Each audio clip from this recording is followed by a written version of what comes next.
in the session today, I'm not going to be able to cover everything, but because there are just so many factors involved, in the different technology and resources that we have. To start with, I'd love to just ask you a few questions of where you're at now. So if you've got your camera on, you can wave into the camera as an indicator. And if you don't have your camera on, you can do there's a reaction icon. If you click on reactions, if you're on a PC, and you can just sort of raise your hand or wave in there. If you're on a phone and you don't have your camera on, if you click the more button, there are reactions in there as well. So I'd love to know who's on a computer at the moment. Put your hand up. That's most people. Great. Anyone on their phones right now? Okay, good. Who has had a go in the last few weeks of doing a live stream on Sunday morning? Yep, about half of us. Has anyone done some pre-recorded material and presented that? Excellent, that's almost the other half. Anyone who hasn't had a go at any of that at all? Okay, there's a few people as well. Okay, and that's kind of what I expected, that we're sort of all got a number of different contexts that we're in technologically. So within the hour, well, we'll have this wrapped up in an hour. I will be asking questions along the way, so I can sort of shape and guide the conversation as best as possible. If you do have questions, either put them into the chat box now or as we go, and then we'll open up for a full Q&A at the end. So yeah, the purpose of the online worship is more or less the same as what we doing when we have a face-to-face gathering. We're wanting to connect to God and connect to our community. We want to be loving our community well. We want to be engaging meaningfully. We want to be able to connect the people in our community to be able to build and strengthen their relationships. We want to be able to share the good news wider than we have before. And that's an opportunity that we have as we're starting to utilize and explore these new technologies. It's a new avenue for people to be able to bring along their friends to church in a different way, in a new way. Maybe people feel a little bit safer to be able to do that because now people are more isolating at home. There's an element of boredom there as well. And I've heard of new people who have been getting onto a live church service online because they've been bored and someone's invited them to do that. So there really are opportunities there. And with that, there can be new fruit, new blessing, and new ministry. So it's daunting, but at the same time, we can be open to these opportunities. So let me just pray quickly for our time now. Heavenly Father, thank you for this conversation that we're about to have. I pray that you will bless us, you will guide us, give us good insights and the confidence to be brave in this new world as we go forward. Amen. Great. So we've asked you a little bit about the, what you're currently doing on there. It'd be interesting to find out, when you're doing when you are either pre-recording or whether you're doing a live stream, how many people, when they're doing that, are using their phones to record or to live stream? Hands up. Okay, we've got a few people using their phones. That's good. How many people are using like a camera or a webcam or something like that? Okay, there's a few people there. Is anyone using like a more external camera that's being plugged into a computer or going through a video streaming box? Great, there's a couple of people there. Cool. So again, yeah, it's just showing that we're more spread out around the place.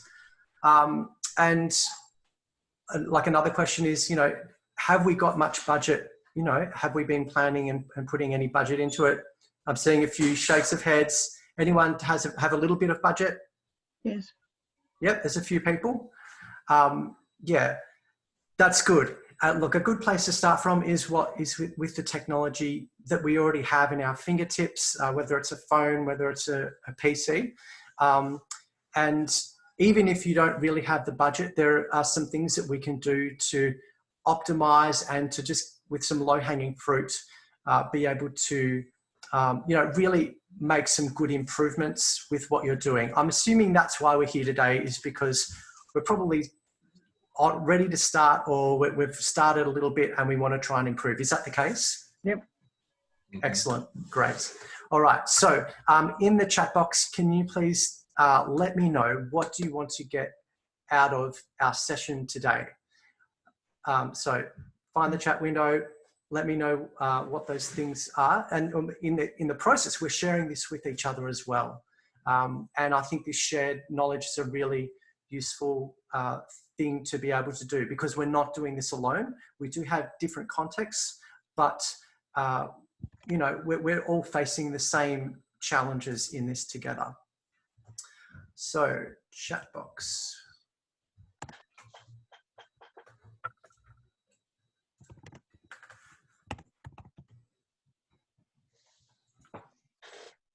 Recording them with the, yes, I was meant to record it. That's a good question. So I am going to be recording this meeting. It's actually already recording, and I hope everyone's okay with that. It's only going to be shared with other members within the diocese. So if there are any objections, just shoot me a message now. So starting to look at people's responses to what we want to get out of today. How much data does it take to live stream if we're using a phone? That's a good question. And use it to lead a group through meditation. That's good. Michelle's asking just about the fundamentals, the tools and tips. Absolutely. Yes, we're going to cover that. Upgrading skills. Yes, Alison, we will be covering that, and hopefully there'll be some gold along the way today. Transferring an image from my files to the screen so no one can see my face as a presenter. I'm assuming you're talking about in Zoom. If you can clarify that. Mark's asked about live streaming. You've done pre-recorded content. Yes, and the pre-recorded content looks excellent, Mark. Well done. Michelle's going to get info. Marilyn, interested. That's all right. Uploading to YouTube pre-recorded stuff. Mark would like to get ideas for making the online experience more interactive. Yes. Using Zoom in a simple way for Sunday. Lighting tips, audio quality, pre-record, enabling streams of at least a sermon. Yep, that's good. Zoom for Sunday. Okay, cool. There's a few things about using Zoom. Great. We're going to cover all those things. So let's get cracking. And I've just got my family running around, if you don't mind. Excellent. This is, we're keeping it real. Good. Okay. So thank you for all those things. I can't read all your messages once, but I think, we've all got similar questions. We're all, on the same page with this. So, look, I think, the main goals that we have, in this next little while is how, functionally with the technology that we have, how can we do this to make it accessible for people? How can we do it, economically for ourselves and in a way that's going to be sustainable? Because this isn't just going to be for the next 2 or 3 weeks. This, from everything that we're looking at, this is probably going to be a few months. And so this needs to be something that we can repeat easily, that we know what we're doing when we're setting up. I guess with that, we want to be increasing the quality of what we're doing as well. So that's part of the upskilling today and in the weeks to come. We want to be able to increase the engagement that we have and do that effectively with our parishioners. We want to be able to, set things up so we can spend less time on the process, so that we've got more time to, engage with our people well, to do the content and to shoot, and we're not having to worry about all the technology. There is, of course, time that we need to, upskill and learn. So that has to be part of just the mindset of continual improvement, but we're all learning. And finally, you know, we want to be able to increase our skill, our tech savvy, to be able to have the confidence. So part of what, in some of the advice that I want to give you today is around not just catching a fish for you, but teaching you how to fish, particularly around getting, you know, finding the right gear, being able to set things up well. I can't give, you know, 30 of you the one solution for today. I will, as I said, I will be able to support you over the next 6 weeks. But in today's session, I just want to try and give you some gems so that you've got a little bit more confidence along the way. So there are, you know, lots of factors involved, as we've spoken about, with, you know, the different ways that we're trying to do things, different technology that we've already got at our fingertips. Judith, I see you taking photos there, which is great. I'm really happy to share these slides with you. So I'm sorry, I should have mentioned that earlier on, but yeah, these will be available for you. So yeah, I mean, there's lots of factors. We've got, you know, a budget, either it's zero or maybe it's a few $100s. If you've got a few $100s, that actually will make quite a big difference. And we'll talk about that down the track. Some of our unique factors, are we pre-recording or are we live streaming? And maybe we're exploring both those things and seeing how they're working. When we're pre-recording, we've got the opportunity to do retakes, which means we can get a more of a polished product. But with that, there's more video editing that might be required. It may just be as simple as, you know, chopping it on both ends, so we've just got one piece. But if you've got multiple pieces and you need to join them together, there's more editing that's involved. The good thing about the pre-recording is that it's not dependent on the bandwidth issues, because you're not having to try and rely on your internet to work on Sunday morning, and if something crashes, you're in you know, in trouble. And also with the pre-recording, when you do put that up, there are still ways of being able to interact with people on the Sunday morning, even though you've pre-recorded it and uploaded it earlier during the week. On the flip side, with the live streaming, you really are dependent for the upload bandwidth that you have, particularly for the quality. So you need to have an internet service that is going to be reliable. And I would highly recommend having something that's at least 4G or NBN.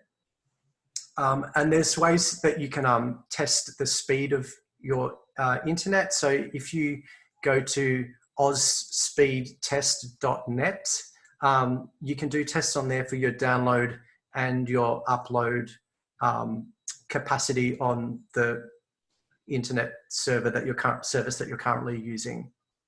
ozspeedtest.net. And there are other ones out there. If you just Google speed test, you'll be able to do that.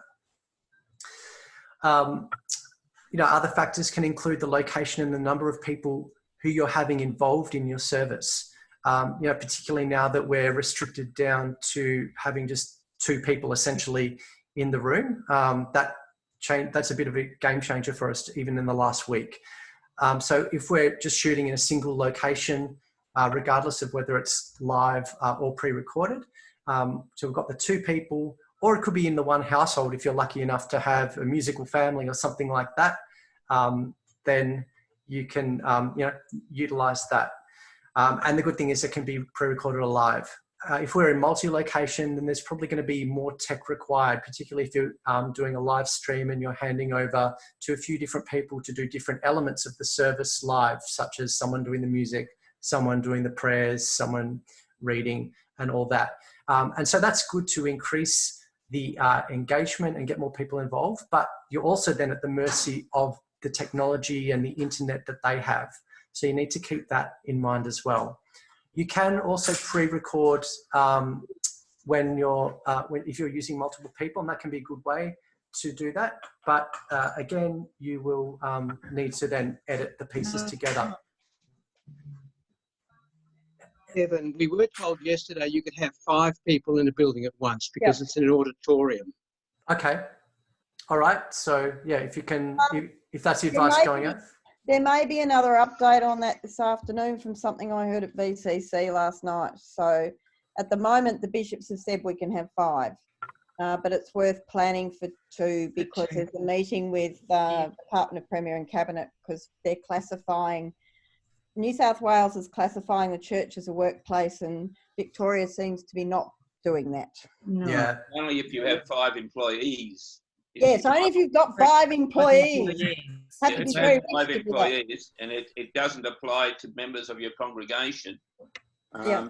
So it doesn't actually give you any more. I think the key to all of this, from my experience of 18 months of doing it, is keep it very, very simple. Keep as many people out of it as possible. Stay with yourself and one other if you can. But this is complicated. It's going to get more complicated.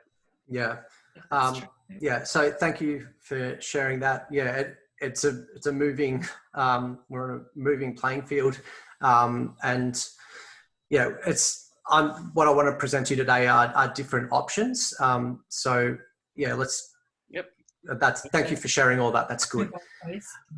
So yeah, I mean, other consideration is, well, if you've got more of the technology in your church available, potentially if you've got, better hardware in there or better internet, and if we are limited to 2 or 5 people, you can at least have yourself in there. And if you've got, hopefully if you've got a bit of a tech guru who can help you set things up and do things for you, that's a good way of doing it. But you can also, just be shooting at home like we are here. So we'll talk a little bit more about the space and the lighting as well. I want to share with you, because I've had a number of questions yesterday about streaming music. Is that useful for you? Wave if it's useful. It's useful. It's useful, but we also, again, have to ensure that CCLI allows us to do so. Yep, exactly right. So that's my first point here is, so if you're going to be having music that's going to be played either through your live stream or pre-recorded, you do need to get the CCLI streaming license. Now, for smaller churches, between 0 to 50 people, I think it's about $80 a year. For 50 to 100 people, it's $90 or $100 a year. So it's not too much. And, you could just get that license for this season, just for this year. And then hopefully down the track, if you're not planning to stream again, then you can just cancel that license. And for, it just scales like all the other CCLI licenses. I'm going to be sort of harping on today that really the quality of your audio is more important than the quality of your video. People are going to be more forgiving about the quality of the video, but the audio, you need to have that clarity. So we'll talk about sort of microphone gear and stuff soon. So Mark's asked, does a private Zoom meeting count as streaming, or is it covered under CCLI? Look, it's grey, but like, again, if it's a service, it needs, I think that, you do the right thing and get the license. Ian's asked, what are the regulations about streaming YouTube clips? More or less the answer is you can't. There are a few exceptions to that, which we've got dot points down there. But the CCLI streaming license is to have someone playing the music who, one of your people playing the music, or yourself if you've got that capability. So, of course, at the moment, the technology doesn't provide for people to be able to play across multiple locations unless you were a whiz-bang with audio editing and you pre-recorded stuff. You need to consider how you display lyrics on your screen if you're going to be doing something live particularly. Either you might just provide people with a link to be able to read the lyrics separately, or you may need to put the lyrics into the video screen through software or through sharing a screen like this if you're using something like Zoom. Now, with the music that you can stream, in the last couple of weeks, these music groups have allowed free streaming access. So Sovereign Grace, EMU Music, and Getty Music, and there's a couple of others.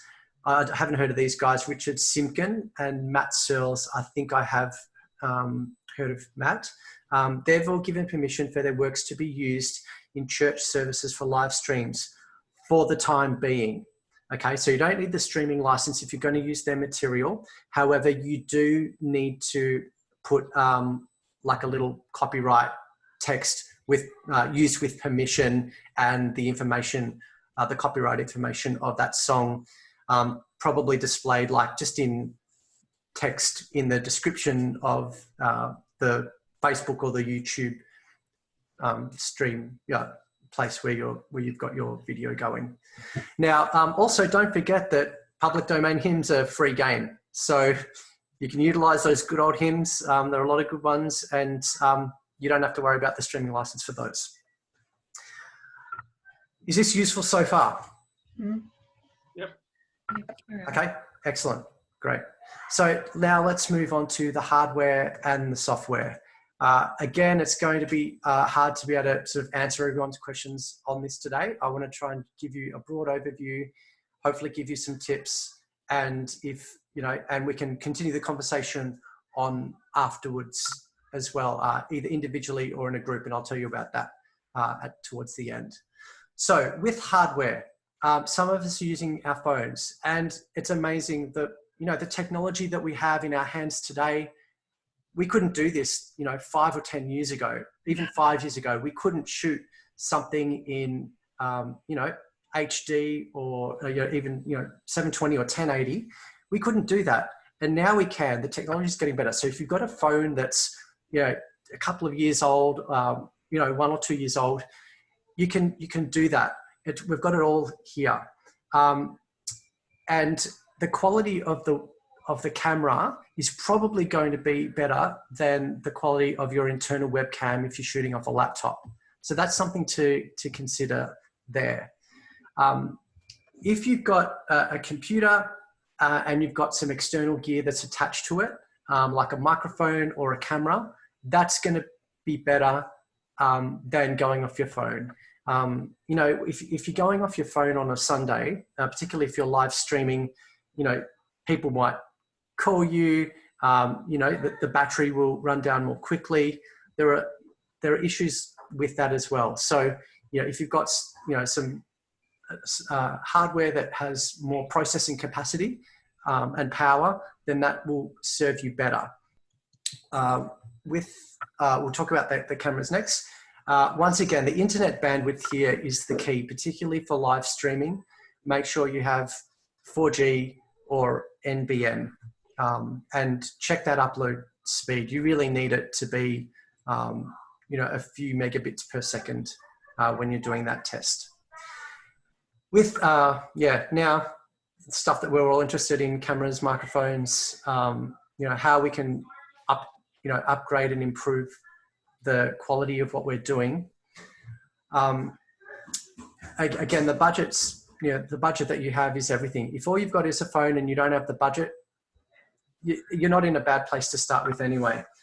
You can, with a phone, you can get little microphone adapters that can plug in, and they're, you know, it can cost, you know, $70, $100, $200. The one that I use is, what's it called? I don't have it on me at the moment. It's in my study. It's a Rode video mic. RODE is the company. Video mic is one word. And there's one called Video Mic Me, which can just plug in to your phone. And that will improve the quality of your audio. And that will only cost about, up to around $100. Was there a question there? Sorry. No, great. That's cool. And then, David? Yes, sorry. I'll come back. No problem. Can you hear me? Can you hear me? No, you can't because I'm muted. No, I can hear you. I can hear you. Okay, so I've found a device whereby you can put a small microphone into your phone, which means you're not relying on the phone mic, because the phone mic doesn't necessarily pick up, you know, speech very well. Yep. That's a useful thing. You can get that from JCar or anywhere like that. It basically makes it possible to put a microphone normally into a phone. Much better quality. Yep, Great. Yeah. So that's, would be a similar device to what I've, the Rode video mic. There'll be several ones out there. Now, I'm also very aware at the moment with hardware that stuff's just, suppliers are running out of stock, particularly with webcams, with microphones and all that. So my advice with that is to get on eBay. You may be paying a little bit extra, but you can pick up things off eBay and get it, shipped to you within the week. And what I do is when I'm looking on eBay is, because a lot of stuff comes out of China and Hong Kong, is to filter down to Australia only, so that you're only finding stuff that's already in Australia, and you can be pretty sure that you'll have something come within the week.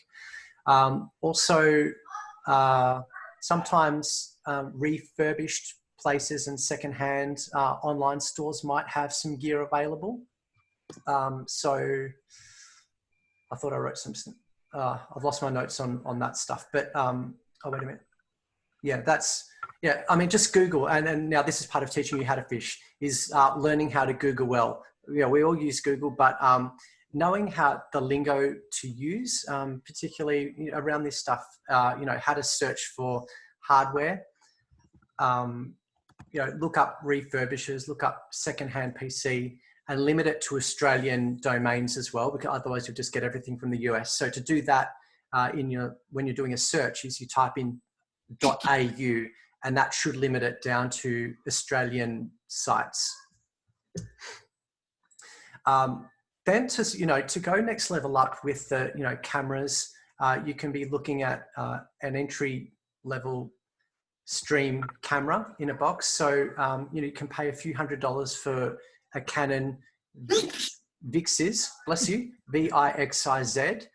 They've got a lot of different sort of models, the Vixiz, and so the cheap, the one that's about $200-300 is the Canon Vixiz HF R800.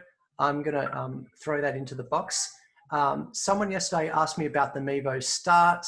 I don't know that piece of gear particularly, but there are lots of options out there. Another one that I've heard about that's used by a church in America is called the PTZ Optics USB camera. So I'm going to put those into the chat box here for you to have a look at. There are a whole lot of them out there. The next level, consumer video cameras, you're probably looking at more around 700 to $1,000. You're getting some more serious gear if you've got that sort of a budget. Again, there's lots of the Canon Vixia range is pretty good. So I think that should be Vixia, not Vixiz. But anyway, if you Google some of those, which are in the chat box, you can find out more about that.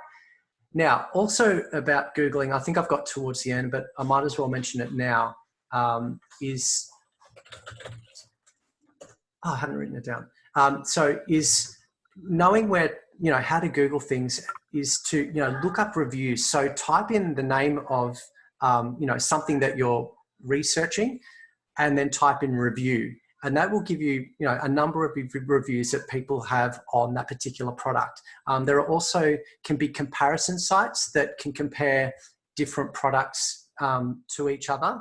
A lot of people on YouTube do comparisons and reviews as well. So you can watch, a 5 or 10 minute clip to see, and you can also, particularly around the camera and the audio, they will show this is what this microphone sounds like now compared to a normal, compared to whatever other microphone. So you can actually hear the quality and see the quality through the YouTube, reviews that people do. You also, ask around and get recommendations from people. That's, a really key way of finding out what gear, can work. Again, we're going to be more limited at this stage because of, stock being low at the moment. But if you've got a little bit of budget with those things, particularly with the audio, it's worth spending, a couple of $100s if you possibly can. This is a USB microphone that I got secondhand this cost me, or this something like this from Officeworks or JB Hi-Fi. It's like a podcasting mic, but the great thing is it's USB, and you just plug that into your computer. And you know, if you're sort of presenting from a bit further away, it's not going to be, you know, you'll need more a lapel or something like that. If you've already got that hardware at church to be able to have a lapel mic and input that would be better. But if you're just going to be at home, something like this is not a bad way to go if you've got a little bit of budget. Was that a hand there, Glenn? No. I just, you know, it's all right. I was just picking up I've got a lapel mic that I use. About how much? The lapel mic that I got it from JB, and it was about $90. But I've also got a Rode which plugs into the iPhone when there's more than 2 of you in the group. I use this when I'm on my own to ensure that I get good sound, and it comes with an extension cord, so it allows me to move backwards and forwards around the altar. And when I'm sitting in the garden, when there's traffic noise around. But if I have a group with me, I use a Rode a microphone that plugs into the side of the iPhone and picks up the voices from more than one person.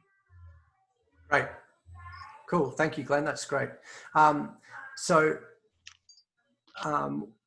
It would be good for us to be able to, you know, share this knowledge with each other afterwards.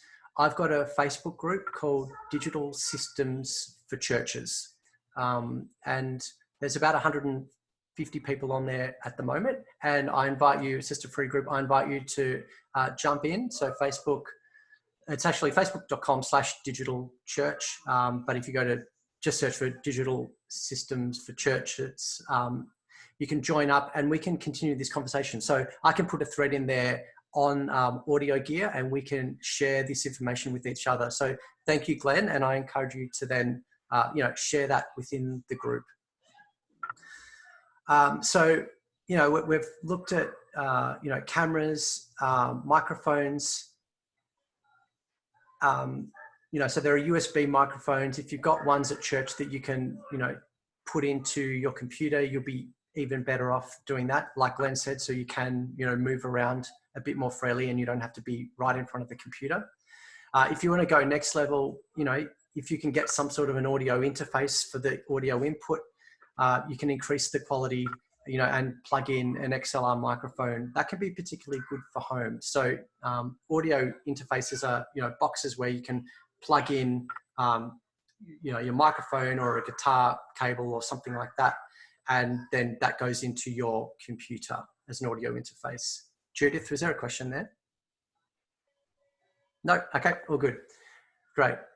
So that's the hardware side of things. Next, when we look at the software that we have, so online platforms, most of us have probably experimented, you know, with Zoom, potentially YouTube and Facebook. Can we do a quick hands? So for Sunday services, who's been doing Zoom so far? A handful of people, great. YouTube, yep, half of us. Facebook Live, a few. Okay, good. So we've got a bit of a spread. You know, they've all got their pros and cons. To a degree, they're free. So YouTube, you can do the pre-recorded, or you can pre-schedule, or you can just do the live event. It's free. And the good thing with that is, you know, people don't need an account to be able to view it. You can't do a YouTube live stream from your mobile phone unless you've got 1,000 followers, which I don't think any of us are going to be in that basket at the moment. So if you're going to do a live stream to YouTube, you need to use your computer for that.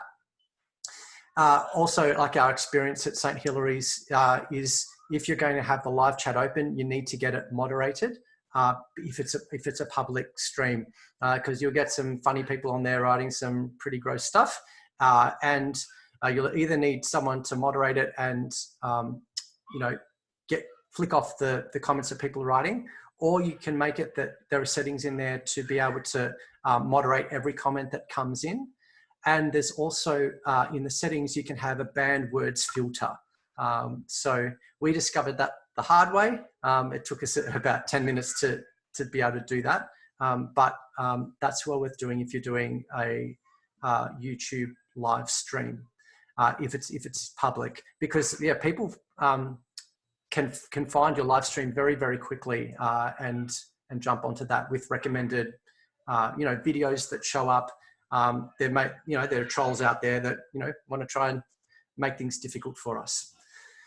With Facebook Live, again, that's free. The good thing is you can do that publicly on your page. You can do it within your personal profile if that's what you choose to do, or you can do it in a private or a closed group if you're wanting to just put that out to parishioners. Then that way, you're not worrying about people jumping on and sabotaging and making it hard for you. Also with the live stream, you can have it publicly available.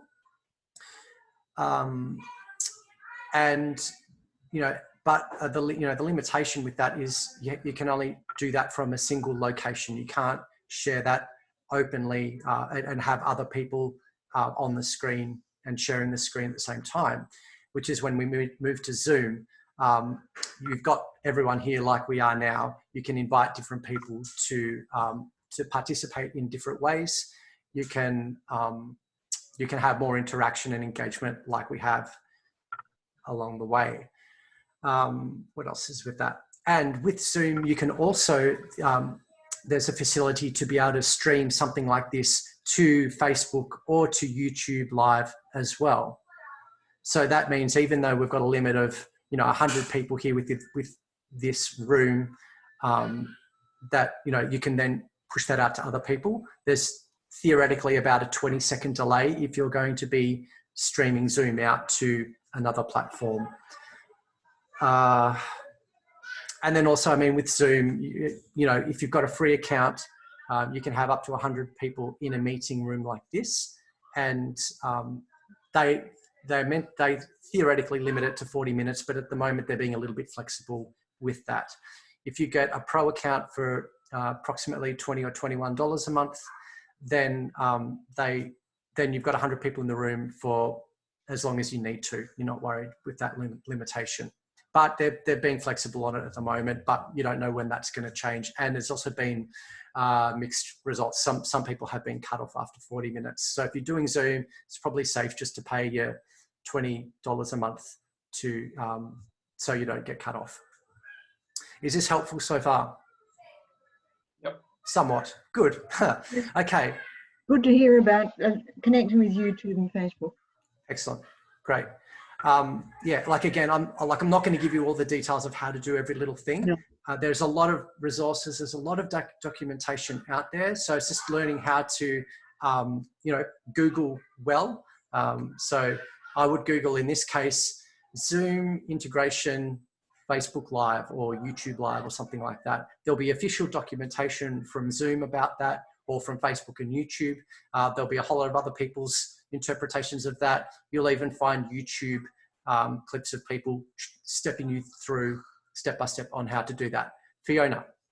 I thought I heard you say when you were talking about YouTube that there was a possibility of having it private. Yes, so if you've got a private, sorry, did you say YouTube or Facebook, sorry? YouTube. Yes, so the options that you have when you put a video, either you upload it beforehand, or if you, sorry, family.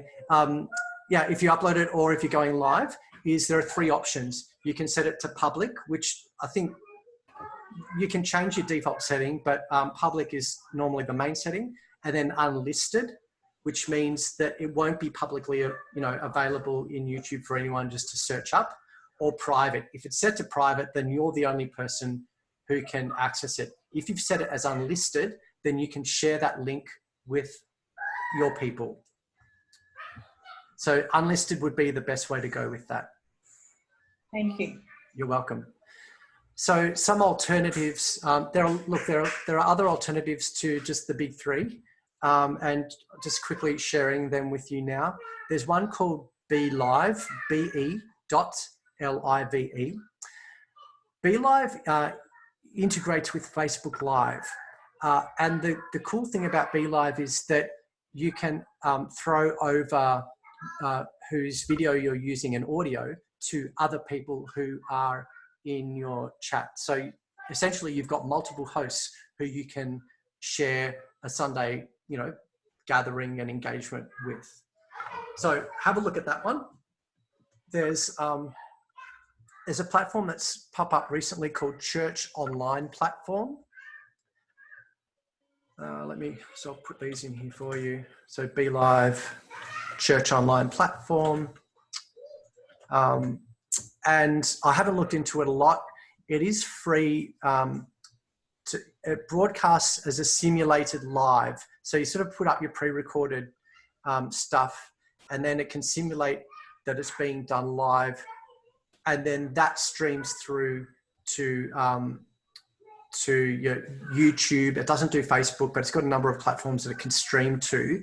And in that it's got sort of other engagement tools as well, so such as live chat. And that could also be a good way of, limiting the chat. So you're not using YouTube chat, which is publicly available, but that way you could, have more people feel a bit more safe to be able to interact, share prayer requests and things like that potentially. So it'd be worth looking into that one. That's completely free and always will be. And then there are other ones. There's one called Broadcaster app. I haven't taken a big look into it, but again, it's just, YouTube, Googling, you can Google something like an alternative. So you can say alternative to Facebook Live, alternative to YouTube Live, or broadcasting church platform or something like that. Just learning how to Google well will help you with that, and then getting people's reviews. So Mark's shared that, YouTube URLs are not easy to remember unless you've got 100 subscribers. That's absolutely true. So what you can do with that is, for example, if you're making it publicly available, hopefully you've all got a web page or a website where you can have like that fixed link. So at St. Hills now, we've got sthills.com, and on that page we've got watch, today's sermon, or join in live, or catch up. And those links just go then to our channel, so people don't have to remember the channel, and you don't have to, share it every single time. If you've got it in the one place and people know that's the place to go to for all your online resources. Okay. Yep. Great. If we move quickly, okay, 15 minutes. Wow, it's all happening. 15 minutes. Video editing. Yeah, I mean, iMovie is probably the easiest one if you've got a Mac or you're using your iPhone. YouTube Editor is free as well if you're putting things up onto YouTube. That's just simple, like chopping and overlaying text and things like that. And then there are other ones. So, I mean, there are lots of ones for different platforms. I've used one called Movavi that cost about, $50 or $60 for my PC, and being able to chop and do different things if you're pre-recording. Again, if you're going live, you're probably not going to worry about these editing platforms. Mm-hmm. Great. So let's quickly move on to setting it all up. So let's use what you have, whether it's your smartphone, or if you've got some accessories lying around, or if you need to, pay a little bit, connecting them together. So, particularly with your phone, like the audio microphone that Glenn spoke about before, you just plug it into your hole there, and you're good to go. If you can get hold of a tripod, that's going to be really handy. This cost me, probably about $15. It's just like a stand for your phone, and then you put your phone into this. Can everyone see my image? I'm not sure. Yeah. Yep. Okay, great. And you just slip your phone in there, and then it sticks in, and then you can set up your tripod in whatever way. Wow. This is a cheapo one for $15 off eBay, but you can get the proper brands. There's Gorilla, and Gorilla is one of the key key ones, and you can get them from like TED Camera, JB Hi-Fi, all those sorts of ones. So then that way you're not having to hold your phone. If you're pre-recording and you want to do some walking stuff, and you can, this is called a gimbal, and you can put your phone in here and then you hold it out. It's like you're on West Wing or one of those ones where you're walking through. And if that's something that you want to explore, just to do things a little bit differently, takes a little bit of getting used to, but that's okay. So yeah, getting just a tripod or a phone holder can be really helpful. We've talked about the external microphones, whether they're the USB microphone if you're plugging into a computer, or the video mic condenser, or the shotgun microphones. And Glenn's going to share all his goodies in our Facebook group. Thank you, Glenn. I'm just dobbing you in advance. You did again. Yeah. Okay. And the one you had too, Evan? Yes. The microphone. So that's the video mic me, the Rode, and I'll just put that into the chat there for us as well. And then if we're then looking to do a live, make sure that you've got your charger for your phone, particularly. If you've got a laptop and that's what you've got, particularly for a Zoom call like this, everyone sort of gets it that this is going to be the quality that they're going to get. And as long as you can be heard clearly, it's not hard to share your screen and to have your webcam going like this. External USB microphones. So yeah, like I showed you before, you can get, from JB, from Officeworks if they're available still. Blue Yeti and Rode have a lot of these sort of microphones available for you. External webcams will help you if you're only using your inbuilt laptop camera. So I'm using a Logitech Microsoft camera here. And I guess it's pretty decent. It's not terrible. And people are, pretty forgiving with the video side of things. And someone I spoke to, some of you might know Mark Calder he's now the Bishop of Bathurst. He was up in Tewantin, up in Sunshine Coast beforehand. And he told me that, some of his clergy are doing, they're just starting a service in like this, and just welcoming people and getting people set, in the right mindset for today, and then inviting them to then go over to someone else's live stream service. If someone's, if there's a church that has bigger resources who they're, have that relationship with and know and trust, and then gathering people back together afterwards to, to debrief, to discuss, to interact, to pray together, to wrap up and send out. And that way you're getting some really quality content if you don't have the capacity or the confidence to be able to do all that yourself, but you still get that personal engagement with your parishioners. So, that could be a good in-between option for you, particularly if you're not ready to go yet and you're still just exploring it, or you're still waiting to get some gear and, get upskilled with that. That could be a good little in-between step to do. So, and just make sure you're testing what you have. Don't be afraid to test things. You're probably not going to break anything terribly much. Next level, it's probably not worth talking about this too much now, because most of us probably aren't in this situation. But the bottom thing there is, if you can get someone to help you out, to co-host, to moderate, that's helpful, regardless of whether you've got an amazing setup or not. Even just someone who can, if you're doing a stream like this and you're not sure whether you're being heard clearly or seen, or if things aren't quite right, if you've got someone who's monitoring all that so you don't have to monitor it yourself, it takes your mind off just one other technical aspect as you're trying to produce a service. So let's talk about quickly, just quick wins. And we've covered a little bit this before. Make sure you've got your best internet that you possibly can. I only got NBN at home a couple of weeks ago, and it took me about 2 weeks to get connected.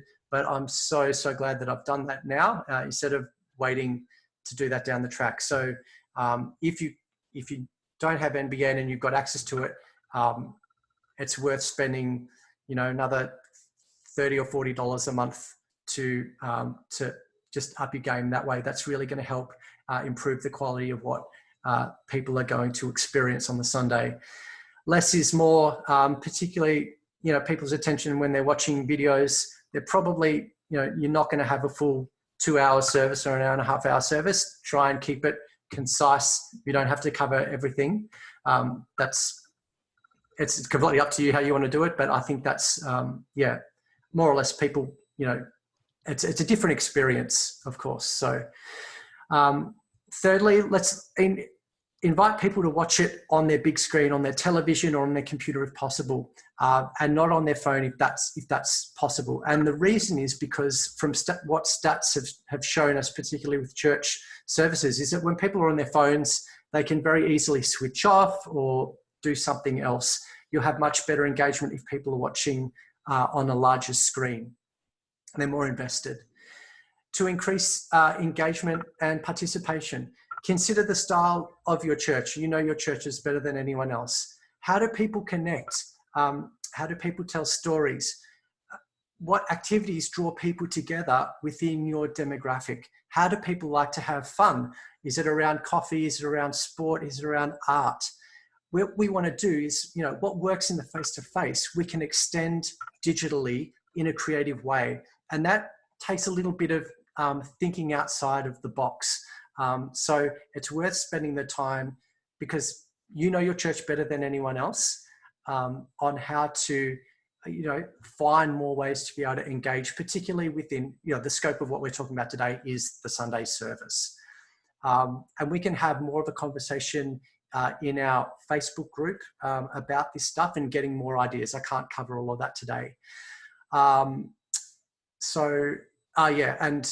got a good friend of mine, Eugene Wong, who he's a storyteller, and his group is called A Stronger Narrative. He's in this group, and he'll be able to share more of that. We're going to have a Facebook called a live Q&A tomorrow with Eugene, talking about more on this, how we can engage our people well.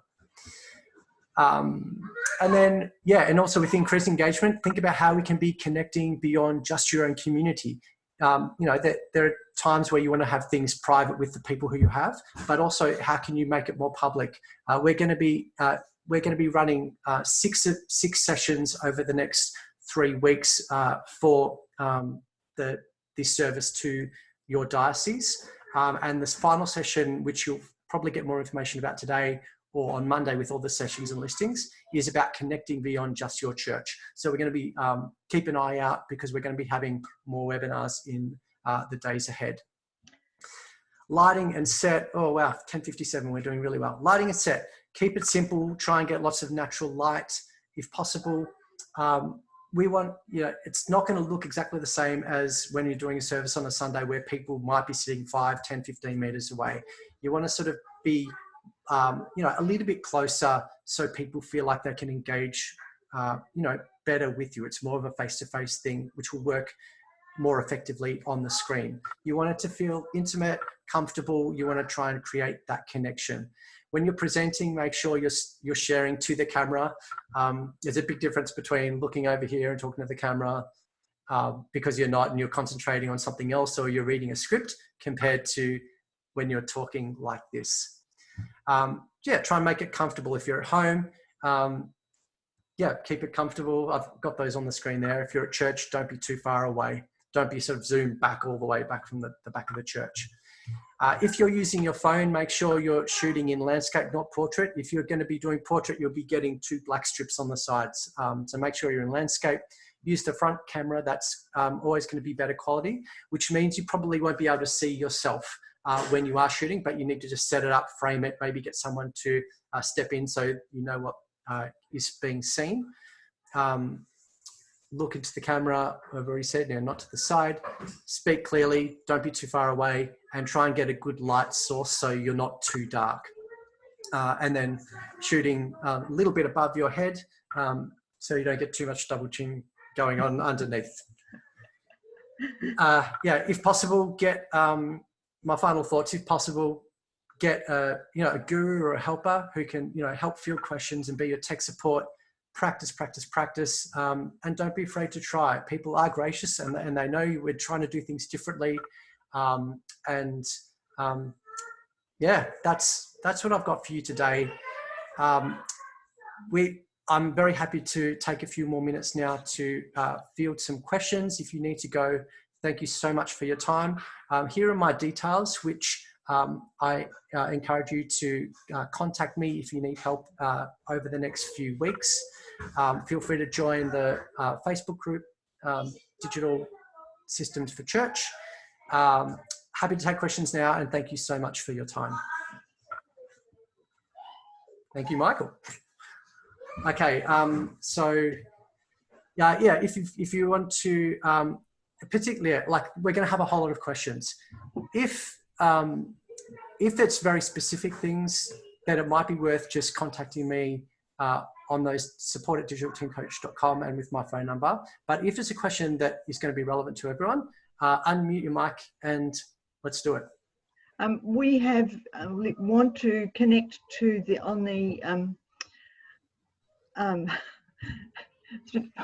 sorry, I'll start again. I'll go back to somebody else. I'll get myself connected. No problem. Evan, that idea from the bishop from Bathurst about welcoming everyone, yep, and then going into another service. How do you do that? How do you go across to the other service? Yep. So you would just share the link to the other churches, either directly to their feed, or if they've got it embedded on their webpage, you would just share that link and say, afterwards, let's jump back into the Zoom call. So when you say share that link, do you mean put the link up on your share screen? Is that what you mean? What I would know, the quality won't be as good as if the if people then go directly to YouTube or to their platform that's hosting the video. So you would just share the link in the comment box, like I am here. Oh, oops, I didn't mean to share that privately. So like this, you just share the link in there and say, okay, please, let's go and share together, even though we're separately in this other church's group, and then let's come back afterwards and reconvene. You could even keep the Zoom call, well, definitely keep the Zoom call going, and people can still stay on the line here if they've got the bandwidth to be able to handle a Zoom call and YouTube. And you could then even still interact together in the chat. I'd probably mute everyone's mics, but you could still interact in the chat throughout the service if you wanted to as well. So, I mean, you could, if you wanted to, say, go to Holy Trinity Brompton, watch their service together. Yeah, exactly. And it doesn't have to be a live service. It could be a pre-recorded one. Yeah, I mean, if it's Holy Trinity Brompton, if they've got their service up, before the Sunday morning, because we're ahead of them, you could do that, or maybe use one from a week ago. Yeah, no, thanks for that. You're welcome.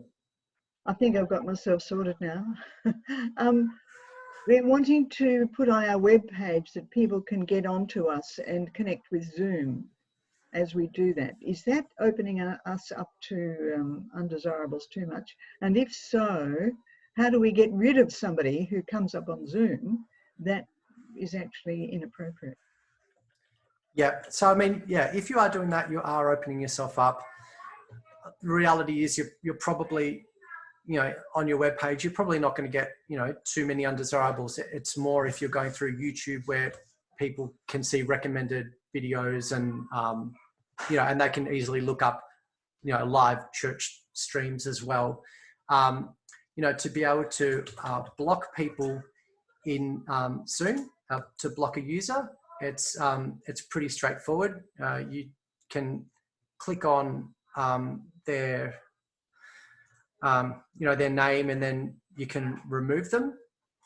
And you can also have a blocked list in Zoom of people's accounts. So I haven't done a whole lot of, I haven't needed to do that before, but again, I'm just Googling Zoom block, you know, or removing, remove users. Yeah. All right. Thank you very much, Evan. You're welcome. Ian. I've got a couple of comments. First of all, I've emailed my ID to people for Zoom rather than put the ID public, which I found helpful.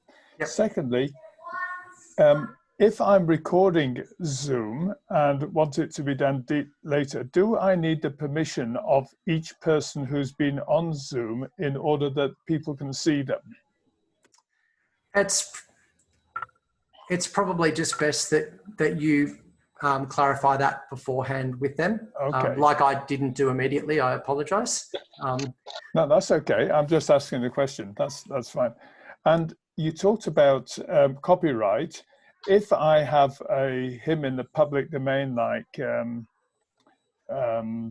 Guide Me, O Thou Great Redeemer, and it's done by the Huddersfield Choral Society, can I use that on my Zoom? Well, that's their rendition of it. That's their rendition of it. So, look, it's great. You probably shouldn't. I mean, what you could also do is you could say, now we're going to sing this hymn. It's not quite going to work, but you could send people to the YouTube clip so they can watch it, get everyone to mute their microphones and just sing together for 5 minutes, whatever it is. Or you could set up, you know, a YouTube playlist of, you know, the 4 or 5 songs or hymns that you want, and you send people to that playlist and you mute your microphones and you sing it together as loudly as you can in your homes. But that would be better than actually streaming it through Zoom yourself. They would get a better quality by doing that. Okay, thank you. Yeah. Anyone else? Michael? Oh, he's just waving. Just being... Evan Kari-Gobius here. Alongside the last question about music, last Sunday I embedded an MP3 in a PowerPoint show, but I think that what you've said today is that you'd need a streaming license in order to do that, all above board. Is that correct? Is it someone else's MP3, or is this something that you've done yourself? It's an MP3 that I grabbed out of a YouTube video, or several of. Yeah, look, again, it's grey. You probably shouldn't, but no one's gonna, look, if you're doing it on Zoom, no one's gonna shut you down. There's, you know, a remote chance that, you know, YouTube might shut you down. I don't think they're doing that at the moment. It's just a bit tricky. I mean, we do that all the time at church, don't we? But the difference is because it's streaming, it requires it. You know, there's different licensing agreements there with something that's streamed, and especially like if you're keeping it on afterwards as well. So I think what YouTube does is they would detect it and go, you can't monetize it. I know that Facebook does sometimes. You know, they've blocked churches in the past on the fly live when people have done songs that are copyrighted. It's a bit unclear whether they're doing that at the moment or not. But I mean, if in doubt, just get the license, and no one's gonna, you know, come and knock on your door and take you to jail for it. Yeah, I'm sorry, I'm not a lawyer. Thanks for your advice, and yeah, I'd support trying to do everything we can to do the right thing. Yeah. Okay. Thanks, Kari. Fiona. This is a very simple question. Are you going to be sending the slides and the chat information by email to us, or what? Yes, I can do that. So I've got your email addresses from when you've registered, so I can do that after the call today. And so a couple of other things are, I'm not going to put them in the Facebook group because this is just for you, not for everyone else on there. But because we are recording these sessions, we've got 6 lots of sessions and we're doing it, each one we're doing in morning and night. So you're here in the morning one. We take the best recording and we're going to then make that available in the parish portal, the best recording from each of the sessions, and we'll be able to have the slides available in there as well. Any other questions? One more, if I may, Evan. Are you aware of any diocesan initiative to buy a volume licensing scheme from Zoom for use by parishes? Good question. I haven't heard of that. However, this I should have the conversation with Ken Morgan on this. So the answer is I don't think they have. I don't think it's on their radar. However, this is useful for all of you to know. There's, if you don't know about it already, there's a group called Connecting Up. So connectingup.org, and they make available discounted technology, hardware and software to not-for-profits. Not-for-profits for them includes churches as well. So let me put that link in here, connectingup.org. Connectingup.org. And so they make that available as well. For Zoom, they've got, and so that's, you know, Microsoft, Amazon AWS, they've got a whole lot of different suppliers of hardware and software. And they've got Zoom as well. For Zoom, they have, if this is useful for you, if you need more than one pro account, is that they can get, you pay an admin fee of $96 to Connecting Up, and then they have access to 50% off all of the Zoom products. So this is particularly handy if you have 2 or 3 or 4 licenses, which you probably don't need. But what I want to let sort of Ken know if he's interested in is he can then utilize that, because the diocese is not for profit. They can then get a whole lot of licenses and then make that available to you and at quite a discounted rate. But definitely look up connectingup.org. And I'm just going to find that Zoom deal on there, the Zoom discount program. And I'll give you that link now as well.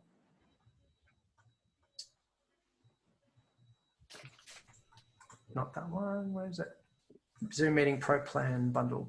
Great, here it is. So you pay $98 and then, so if you're getting, and then they're 50% off for whatever Zoom service. So for example, for a pro account, which is normally $21 per month, you'd only be paying $10.50.